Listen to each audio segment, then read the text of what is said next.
kick this off talking about your new single, "Sit Next to Me." What Right. inspired the song, and what message are you hoping to convey with it?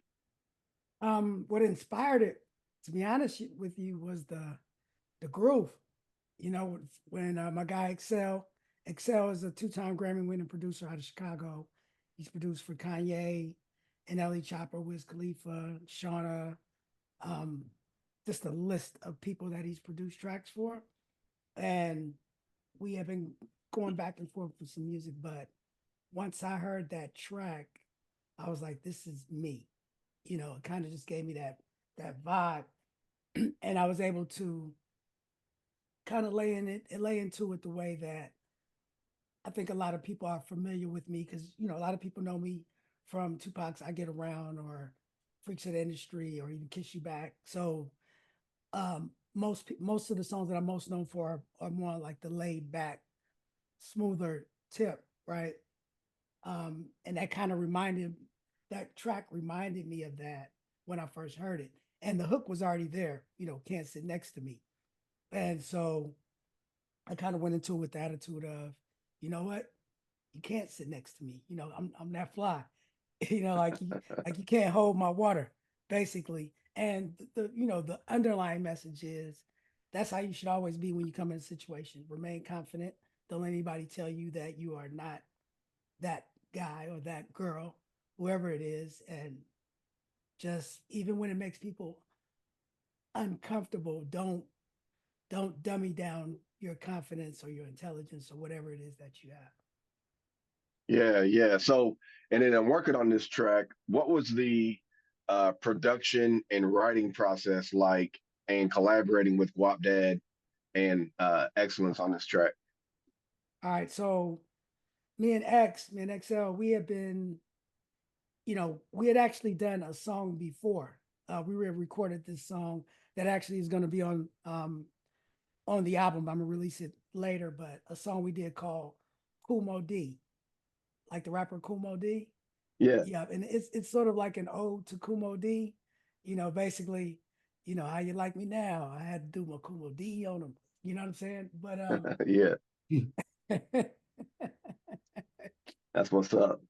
yeah, when I do the video, and what's crazy is I sent the track to Kumo D, and just to get his approval, and he liked the track. So if I ever do shoot a video for it, I'm gonna probably try to go to New York and have him do a special guest appearance in the video. And what I hope to do is to get some younger dancers to recreate the dance that he did in "How You Like Me Now." Kind Okay. of dressed the same way, but fly like now, but like recreate or update the Kumo D dance for the video. But anyway, Okay. so we did that, and he had sent me some other tracks, and like I said, when I heard it, I knew it was me. And I just, I had him send me the stems because he's in Chicago. I'm here in Southern California. He sent me the stems. And as I was recording it, I was like, man, you know what? And me and Guapdad, we had always talked about doing some music together, me, him, and Young Hump from Digital Underground. And I was like, this song sounds like Guap because his delivery is the same way that mine was in the song.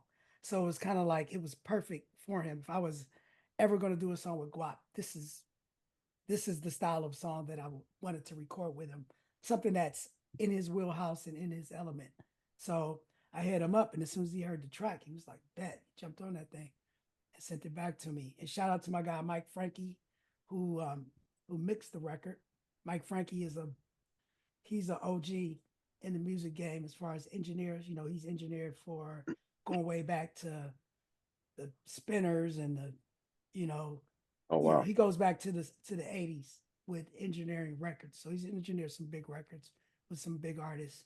And he's a friend of mine as well. So I pulled him into the project. And then lastly, it was mastered by my guy Dyer Lansky out in Los Angeles.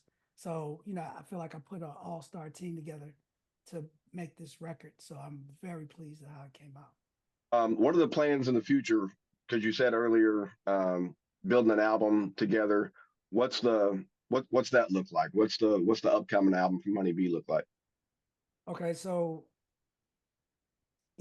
once again, so the I've been doing tracks with Excel, and I got this idea like, how long has it been since we've had a concept album?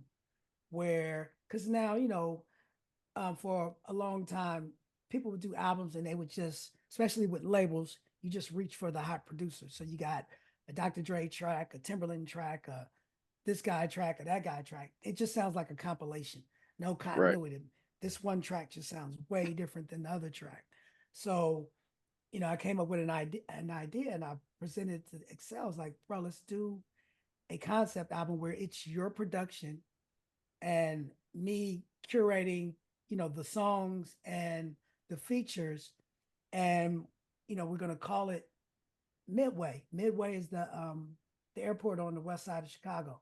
So it's Hmm. sort of like that's the bridge, the connection between Oakland and Chicago, West Coast and Midwest. And to also show that it's not even that different, right? Because a lot of people that here sit next to me assume because I'm from the Bay Area that that's a Bay Area track, but it's not. Bro, it's from Chicago. Yeah. It's but that's how alike we are. But there's a continuity when you have the same production style, right? I have the same um well, between two engineers that mixed the record, but the other engineer that mixed also mastered the record. So it's all the entire collection is coming from the same place. And there's a story that we're telling behind it with, Midway. So I had a friend of mine, um, who's an artist. He did a piece for the cover. So it's a canvas piece. You know how you had Marvin Gaye, uh I forget which album that was. It's the same picture that's on Good Times, with them all Okay. dancing in the shack. It's called the Sugar Shack. It's the Yep. same in that same vein. I had him do a piece representing Midway, that connection. So I told him, I said, don't make me an album cover. Make me a piece of art that you would show in one of your exhibits or put on your wall and that we could sell, as content. You know what I'm saying? So Yep. a lot was put into the making of this. It's you know, it's a curated art piece. It's even the features on it. So Guapdad is from Oakland, but the only two other features, no, three other features. The other feature is Young Hump, who's my partner in rhyme, a Digital Underground, Hmm. and Cold Hard. You remember the group Crucial Conflict? Yep. Sure Another do. day, hey. He's on the Yep. he's on the record. As a matter of fact, I just came back from Chicago shooting a video like 2 weeks ago or a couple of weeks ago. And then there's a new artist named Sweet Juices, female MC. She's dope, and and those are the only features that are on this record. And so it's strictly Chicago, Oakland. You know what I mean? And Yeah. that's the concept, and the story that I'm telling, even with the songs, is I made sure that we all talk our shit, right?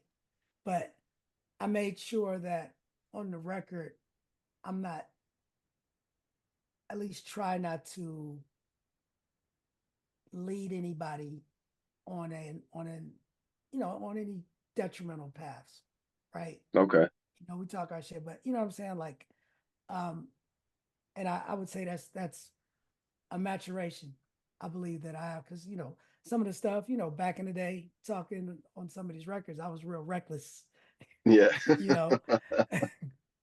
um, I try to be very mindful of things that I say. I still talk that shit, but I don't say just ridiculous stuff, telling people to commit crimes and do these Right. drugs that I don't do or I wouldn't have let my child do. You know what I'm saying? Yeah. Still like to have a good time. Still, pop it like I pop it, but Right. I think it's appropriate for me, because I'm older, right? So, if I was to go out and be like, yeah, yeah, I'm in the club every night, you wouldn't believe it, because I don't hang out in clubs. I'm too old for that shit. Right. I'll be Right. I'll be at football practice with my 10-year-old. So with sitting next to me, coming out on Gala Music, is there going to be an opportunity for that single to become on the regular digital streaming platforms as well, or Yes. physical release? So it's the NFT and the single is exclusive to Gala Music for the first month or 30 days. But it'll remain on the platform non-exclusive. Now, even though it's going to go to wider and other DSPs, the unique thing about purchasing the DSP, I mean purchasing the NFT on Gala, is that with the NFT there's utility. So if you're a holder of the music token, then you'll have access to backstage and meet and greet privileges and certain merch and exclusive unreleased tracks just by holding that token. Now, after the 30 Nice. days, it'll be available on the other DSPs, but it's just like any other streaming um song that you would get on Amazon, Spotify, or whatever. But it'll Okay. still remain on Gala as well.